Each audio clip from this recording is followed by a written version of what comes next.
आपका हमारे channel NSTI take info में स्वागत है। आज हम पढ़ेंगे क्लास 10th का साइंस और क्लास 10th का साइंस का हमारा पहला चैप्टर है प्रकाश। प्रकाश जो है कि भौतिक विज्ञान में आता है। जब आप 11th 12th में जाएंगे तो लाइट को आप फिजिक्स में पढ़ेंगे, यानी भौतिक विज्ञान में पढ़ेंगे, लेकिन यहाँ पे क्लास 10th में साइंस में फिजिक्स, केमिस्ट्री, बायो यानी जीव विज्ञान, रसायन विज्ञान और भौतिक विज्ञान तीनों एक ही साथ पढ़ना होता है। तो ये हमारा चैप्टर है लाइट।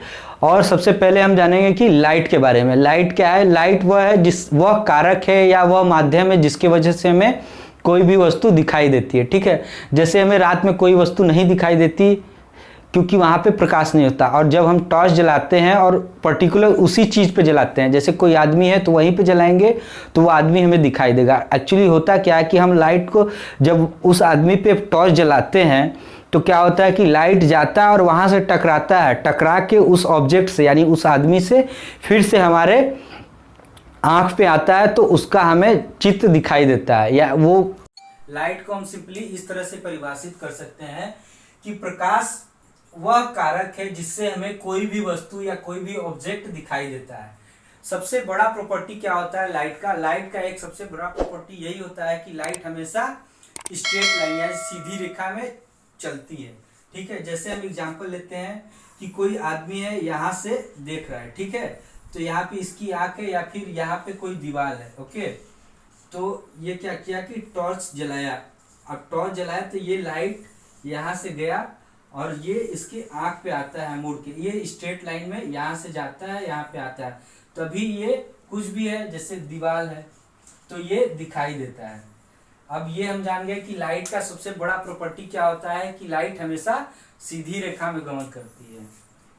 प्रकाश प्रकाश प्रकाश हमेशा हमेशा सीधी सीधी रेखा में गमन करती है। गमन करने का मतलब है चलती है, करती है। अब हम आते हैं लाइट के बारे में। हम जान गए, हम अब जैसे कि घर में भी लाइट जलाते हैं, बहुत सारा ये लाइट है। अब जब अब आके पढ़ेंगे तो लाइट का फॉर्म क्या क्या होता है। लाइट का डुअल नेचर होता है, एक जो है कि पार्टिकल फॉर्म होता है, एक वेव फॉर्म होता है। वो सब नहीं पढ़ना है, वो थोड़ा हाई लेवल का है। हाई स्कूल में क्या पढ़ना है? 10th में सबसे बेसिक चीज पढ़ना है। लाइट क्या है ये तो हमको पता चल गया। अब हम आते हैं लाइट से सीधे हम आते हैं समतल दर्पण की तरफ। आप देखे होंगे समतल दर्पण को हम हिंदी में बोलते हैं आईना या फिर मिरर भी बोल देते हैं उसको, जो कि आप सैलून की दुकान में या अपने घर पे भी देखे होंगे। तो वो किस तरह का होता है? एक्चुअली वो होता है, ऐसा होता है, एक तरफ कुछ नहीं, सिर्फ ये शीशा होता है और इधर क्या होता है कि इस पे कोई कलर किया होता है, इसको बोलते हैं कलई किया हुआ। तो यहाँ से जब इस तरह का सीधा होता है, सिंपल मिरर का मतलब कि वो सीधा होता है, कभी भी टेढ़ा वड़ा नहीं होता है, नहीं तो वो दूसरा मिरर हो जाएगा, सीधा होता है। तो इसकी प्रॉपर्टी क्या होती है कि यहाँ से हम जब देखते हैं, यहाँ पे खड़े रहते हैं, मान लीजिए हम कहीं खड़े हैं तो यहाँ से देखते हैं तो हमें पूरा हमारा चित्र दिखाई देता है। अब इस मिरर को क्या करिए कि ऐसे कर दीजिए, ठीक है, बेंड कर दीजिए। अब हम ये बेंड कर दिए तो सबसे बड़ी प्रॉपर्टी क्या होती है कि जब इस पे हम यहाँ से लाइट डालेंगे तो ये लाइट रिफ्लेक्ट होगा, मतलब रिफ्लेक्शन हम पढ़ने जा रहे हैं। समतल दर्पण तो जान गए कि क्या होता है, और भी प्रॉपर्टी हम लास्ट में इसका बताएंगे। और ये परावर्तन के लिए हमको सबसे पहले क्या, देखिए लाइट आया और लाइट क्या करेगा, यहाँ पे टकराएगा इस बिंदु पे और ऐसे करके वापस चला जाएगा। तो हम जो यहाँ पे खींचते हैं ना, ये एक काल्पनिक रेखा होता है, इसको हम खींचते हैं, इसलिए खींचते हैं कि हमको पता चल सके। तो देखिए प्रकाश का परावर्तन का एक छोटा सा नियम होता है। परावर्तन का मतलब है कि प्रकाश गया और वहां से टकराया और टकराने के बाद वापस उसी माध्यम में आ गया। तो यहाँ पे देखिए कि ये हमारा कोई माध्यम है, ऊपर मान लीजिए ये वायु है और ये क्या है, जल, ठीक है। तो यहाँ से वायु से जल में गया, यहाँ से गया और यहाँ से टकरा के ऊपर आया। आप देखिए सिंपली वाटर में देखे होंगे, जब सूर्य को, पानी जैसे तालाब है, सूर्य को देखेंगे तो क्या होगा, वहां पे अजीब टाइप का, आप पानी में भी सूर्य को नहीं देख पाते। क्यों? क्योंकि वहां से जो लाइट आता है इस तरह से लाइट आएगा। ये तालाब है सपोज दैट, यहाँ पे सूर्य है और हम यहाँ पे खड़े हैं। अगर हम यहाँ से देखते हैं तो ये लाइट यहाँ पे सूर्य यहाँ पे चित्र बना रहता है, हमको देख रहे हैं। हम डायरेक्ट नहीं देख रहे हैं, ठीक है, हम पानी में देख रहे हैं सूर्य का इमेज। फिर भी इसमें इतना ज्यादा लाइट होता है कि हम नहीं देख पाते, हमारी आंख जो है कि इसको बर्दाश्त नहीं कर पाती, इतने लाइट को, इतनी एनर्जी को बर्दाश्त। तो यहाँ पे परावर्तन का नियम क्या है कि उसको हम परिभाषित इस तरीके से करते हैं कि आपतित किरण, परावर्तित किरण और आपतन बिंदु, इसको बोलते हैं आपतन बिंदु। आपतन बिंदु, ओके। ये क्या है? आपतित किरण, आपतित किरण, ठीक है। और ये क्या है? परावर्तित, परावर्तित किरण। और ये क्या है? ये है अभिलंब, ठीक है। देखिए, आपतित किरण, परावर्तित किरण और आपतन बिंदु पे खींचा हुआ अभिलंब, तीनों क्या होता है कि इस आपतन बिंदु पे खींचा हुआ अभिलंब, इन दोनों के बीच जो एंगल होता है, यहाँ पे एंगल का मतलब होता है कोण। तो आपतन कोण और अपवर्तन कोण दोनों क्या होता है? बराबर होता है। इसको थीटा आई बोल देते हैं, इसको थीटा आर बोलते हैं। यही है कि आपतन कोण और परावर्तन कोण, यानी थीटा आई बराबर थीटा आर। आई का मतलब होता है इंसिडेंट और आर का मतलब होता है रिफ्लेक्ट। तो ये है। अब इसको हम लिखेंगे कैसे पूरे रूप में? परावर्तन की परिभाषा हमको लिखना है। तो देखिए, कभी भी बोर्ड एग्जाम में क्या होता है कि हमको टिक मारने वाला क्वेश्चन आता भी है, लेकिन हमको सबसे ज्यादा इसको लिखना होता है। तो आपको पूछ लेगा, इस तरह से प्रश्न पूछेगा कि प्रकाश के परावर्तन को समझाइए या लिख के बताइए। चीज प्रकाश का परावर्तन, प्रकाश का परावर्तन को हम परिभाषित किस तरीके से कर सकते हैं? इसकी परिभाषा हम इस तरीके से लिख सकते हैं, आपतित किरण, परावर्तित किरण और आपतन बिंदु पे खींचा गया अभिलंब तीनों एक ही तल में होता है, ठीक है। तो यहाँ पे सबसे पहले एक दिखा देते हैं, ये वाला थीटा आई और यहाँ पे जो थीटा आर है, theta i equal to theta r, i equal to incident और आर इक्वल टू रिफ्लेक्ट, ये इंग्लिश में बोलते हैं, इसी चीज को बोलते हैं। तो देखिए, ये हो गया हमारा एक माध्यम ऊपर का और एक माध्यम नीचे का। तो सिंपली प्रकाश का परावर्तन इस तरीके से हम, ये होता है, समझ गए। अब इसमें क्या है कि एक और चीज होता है, प्रकाश का पूर्ण आंतरिक परावर्तन।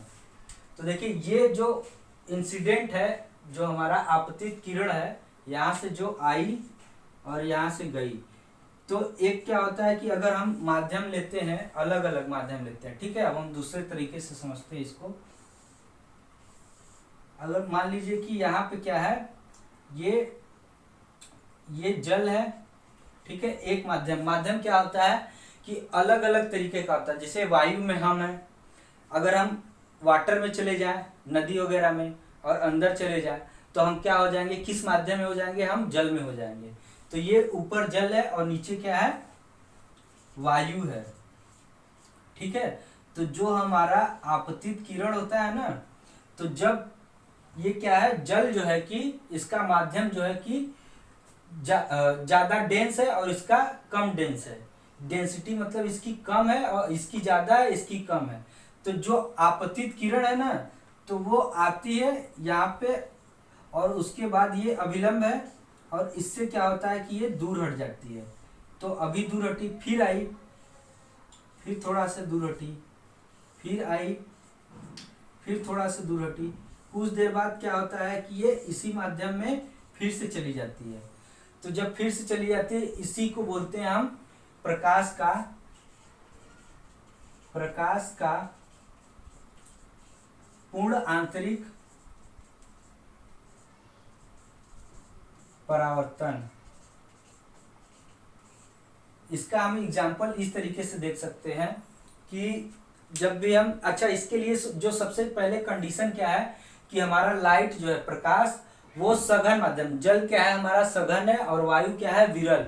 सघन का मतलब कि जहाँ की डेंसिटी ज्यादा हो, और विरल की मतलब क्या, विरल क्या होता है कि जहाँ का डेंसिटी कम हो, सघनता कम हो। तो सघन माध्यम से विरल माध्यम में आना चाहिए। तो इसके लिए कंडीशन क्या है कि प्रकाश प्रकाश सघन माध्यम से, सघन माध्यम से विरल माध्यम में गमन यानी जाना चाहिए, गमन करना चाहिए, तभी हमारा पूर्ण आंतरिक परावर्तन होगा। अब देखते हैं कि इसका एग्जाम्पल क्या है पूर्ण आंतरिक परावर्तन का। जैसे कि हीरा होता है, तो हीरे में क्या होता है, जब भी हम हीरे को देखेंगे तो क्या हीरा चमकते रहता है। तो हीरा भी क्या है, पूर्ण आंतरिक परावर्तन होता है। अभी कभी कभार आप रेगिस्तान वगैरह में जाएंगे तो वहां पे क्या देखेंगे कि नीचे का जो पार्ट है वो ऊपर दिखाई देगा, पेड़ वगैरह जो ऊपर है वो थोड़ा टेढ़ा मेढ़ा दिखाई देगा। या आप इस समय गर्मी का मौसम है, आप थोड़ा गांव साइड में जाइएगा तो देखिएगा ना, जब सीधे देखिएगा खेत की तरफ एकदम जहाँ पे खाली होगा तो कुछ इस तरह से हिलता दुलता दिखाते हैं। पूरा आंतरिक परावर्तन का वहां पे देख सकते हैं एग्जाम्पल। अब हम आते हैं समतल दर्पण पे। तो समतल दर्पण एक सिंपल सा इस तरीके का दर्पण होता है। तो इसको हम क्या करते हैं, सबसे पहले कि समतल दर्पण को इस फॉर्म में बनाते हैं। अब इसका कंडीशन ये होता है कि 3-4 ठो लॉ है इस पे। क्या है कि पहला लॉ है कि अगर कोई भी वस्तु भी वेग से इधर से जाएगी, भी वेग से जाएगी, तो अगर कोई आदमी इस वस्तु को, ये मान लीजिए कार है और ये भी वेग से जा रहा है इस दर्पण की तरफ, तो आप जब दर्पण में देखेंगे ना तो लगेगा कि ये 2 भी वेग से जा, 2 भी वेग से दर्पण ने ये दो चीजें जान ली हैं।